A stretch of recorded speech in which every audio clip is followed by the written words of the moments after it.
Alright everybody, what's going on? It's Thundershot, and I'm here today to talk more about the new Dragon Ball Z game that's been announced, called Dragon Ball Project 2014 or whatever it is. Now, before this video gets underway, I want to point out two things. Number one, if you have no idea what I'm talking about, there's been a new game announced for Dragon Ball Z in 2014. It's not Battle of Z. I'm pretty sure it's not Battle of Z 2, but if you have no idea what I'm talking about, there's a link down below. It'll take you to a video that I made a couple days ago when the news first got dropped, and it'll tell you everything that we know right now about the new game. It's got the picture from the magazine that it was in, it's got the whole magazine cover, it's got a story along with it, and then I talk about some of my thoughts on what things could be. So if you want to catch up to date, link to that will be down below, right?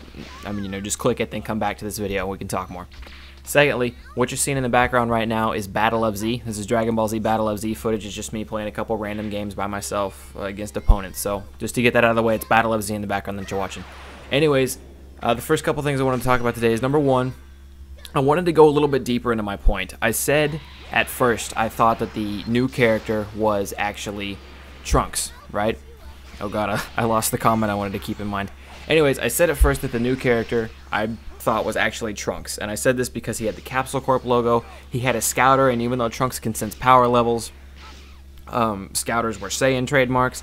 He has a cape, which doesn't really fit the Capsule Corp logo, but then the thing that made me think it was Trunks was in the bottom left-hand corner of the image, and again, if you click the link down below, it'll take you, you can pull up the image right there. But in the bottom left-hand corner of the image, there was a time machine, and it looked like a futuristic hyperbolic time chamber, and because everything was so futuristic, it made me think it was Trunks. Those were my reasonings for it, because I'm kind of afraid of one thing, and that's if they decide, like, alright, so we'll dive into this. It's probably not Trunks. We can say that. We can say it's probably character creation, and I'll talk about why I didn't think it was character creation in a second. But I was kind of afraid of one thing with this new game. I didn't want it to be a brand new character that they made that you were going to play in a story mode, or a character you could create. Don't get me wrong, I love character creation. I want character creation really badly, but hear me out. For story mode purposes, I didn't want someone to just come from a future timeline, because that's screwed up. Because you know how many timelines there can be? Infinite. We could actually do this timeline thing forever, and to me that's just not the best idea. They can be a little bit more creative than just, oh, well, in this timeline all this is chaotic, so you have to go back and do this. I mean, you know, like, they could do that literally an infinite amount of times, because there's an unlimited amount of timelines in the Dragon Ball universe, if you think about it. But no, aside from that, we move on to the fact that that character is probably a created character, and I wasn't able to confirm this, so I'm not 100% on it, but somebody did leave a comment in my last video saying that for the release trailer, or for the preview gameplay trailer of of Ultimate Tenkaichi, there was a character named Namco Bandai, and he had red Gohan hair and a Scouter. I can't confirm if he had a cape or not, but according to the comment, it was left by PHUQYU24, or if pronounced fuck you, 24. He says, guys, remember, if you remember during the preview created character gameplay for Ultimate Tenkaichi, the people working on the game used a character named Bandai Namco, or Namco Bandai, and he had red hair. He had the same red hair that Gohan had, and he wore a Scouter. I think that's who the mystery character is. Now, this is kind of good, and this is kind of bad. Good because we might be getting the thing we always wanted. We might be getting character creation the way we want it, be able to make as many characters as we want in the game, be able to save them, be able to use them in battle, stuff like that, and all that stuff. Now, I've talked about it before. If we have created character, we don't even need a big character. If the character creation is good enough, let me clarify. If the character creation is good enough, if there's enough options for hair, if there's enough size, maybe you can be a Namek instead of just a person or any kind of monster, if you can have your own transformations on your character, all that stuff. If the character creation is in-depth enough, we don't even need a big character roster, because if you think about it, as long as our character creation is good enough, we can just make those characters ourselves, right? That's the potential good part about this game, is it might have the character creation that we want, and that would be amazing. The bad news about this game, and going off of this comment, is if this is the same character that they used for the preview of Ultimate Tenkaichi, this might be Ultimate Tenkaichi 2, in which case I am tempted to just ignore this game completely. Now, don't get me wrong, I'm still going to be your #1 news source. We don't know anything about this game yet. This is merely speculation from the first piece of paper. Truth be told, I was really iffy on making this video, because this is very soon to be jumping the gun on all this stuff. I'm just sorting out possibilities, though. But going back and looking at this photo, I don't want this to be Ultimate Tenkaichi 2 really, really badly. I don't want this to be Ultimate Tenkaichi 2. a lot of people are saying with this created character, if you look, I'll leave a link to the Saiyan Island article down below also.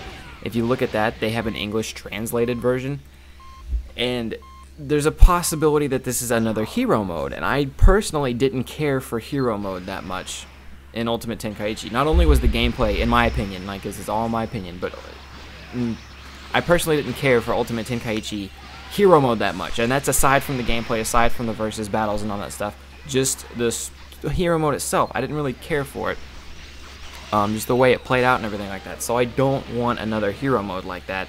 I can tell you that right now. I do not want this to be Ultimate Tenkaichi 2. It's way too early for this to be Battle of Z2, so don't even think about that. And this is kind of...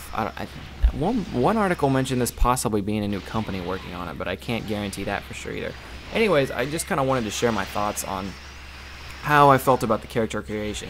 Now that we've got all that semi-negative stuff out of the way, that I've talked about everything like that, there is one more thing I wanted to get to, and that is kind of the what if. What if this is, like, we can assume it's still Namco Bandai, but we can assume that this is made by a different company than the people who made Battle of Z, gaming-wise, which I think is a good thing, because if this was Namco Bandai, then they just got done working on Battle of Z. How did they, or not Namco Bandai, but if this was the company that made Battle of Z, how did they have enough time to make this game this soon? You know, Battle of Z did not come out very long ago. So what I'm kind of hoping is maybe this is the game that we all wanted.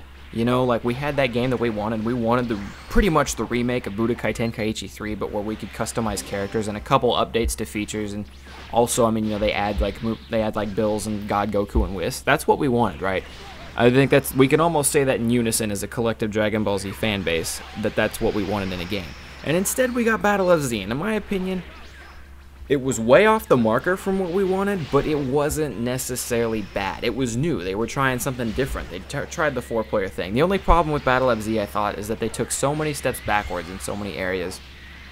Like even something as simple as like navigating the menu and switching out characters can be kind of complicated in Battle of Z. So they took so many steps backwards. So instead of getting what we wanted, we got Battle of Z.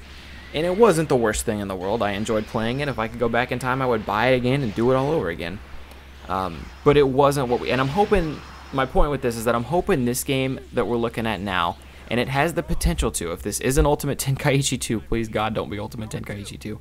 And if the hero mode isn't super lame, if they give us the customizable characters that we want, if they have a vast roster, which we haven't, which we aren't getting by just this photo, but then again, it's only the first photo, so it's nothing to sweat. But this has the potential to be the game that we wanted, you know what I mean? I mean, we're starting fresh. It's a good sign that they're showing the customizable character. Kind of shaky that it's the one they used from Ultimate Tenkaichi 1 and 2. It's got this new futuristic timeline, so they could be adding a bunch of extra stuff. Like Dragon Ball Heroes, I believe, was a Japan-only game where they did a bunch of what-ifs. And like Super Saiyan Trunks got, or not Trunks, Future Trunks got to go Super Saiyan 3 and all this other stuff. There were extra characters. I want to be able to customize, I said it before, as many characters as possible. I don't want to be stuck in a hero mode where I only get my one character in hero mode, then I have to make a new one, you know what I mean? But this could be that game, you know what I mean? This has the potential, and those are my high hopes for it. Oh, and also, real quick, as a side note, I found out why the game isn't being released for Xbox One as of now, and it's because the Xbox One isn't out in Japan. I had no idea that was the case. Apparently, Microsoft kind of gets stomped over in Japan, so they didn't even bother releasing the Xbox One over there. So that's why. Because Dragon Ball Z, of course, based in Japan. There might not even be an Xbox One release. The Xbox 360, however, is still out in Japan, so that's why that's getting that. But yeah, I thought that was an interesting note. Anyways, that's about, I think I covered just about everything I wanted to. Just to reiterate, the character is probably a created character. I'm hoping it's not necessarily the hero mode from Ultimate Tenkaichi. I'm hoping this doesn't mean this game is Ultimate Tenkaichi 2. The graphics, as far as like the punches and stuff go, and again, these are just like little comic cutouts, so we don't know anything right now, but it does not look like it's going to be the same as Battle of Z, which in my opinion was good. Battle of Z, it wasn't bad, it was just different, and I think they're going to be doing their own thing with this title. But yeah, I've talked about everything I want to talk about. I rambled a little bit more than I wanted to, but I want to thank everyone for watching. I hope you enjoyed. I'm going to leave you with the rest of this gameplay. It's just me fighting Super Saiyan 3 Goku. But subscribe if you're new around here. Again, click that old video to get up to date if you haven't already. As always, I'm Thundershot, and I'm out. Peace, guys. Can't be. Exactly.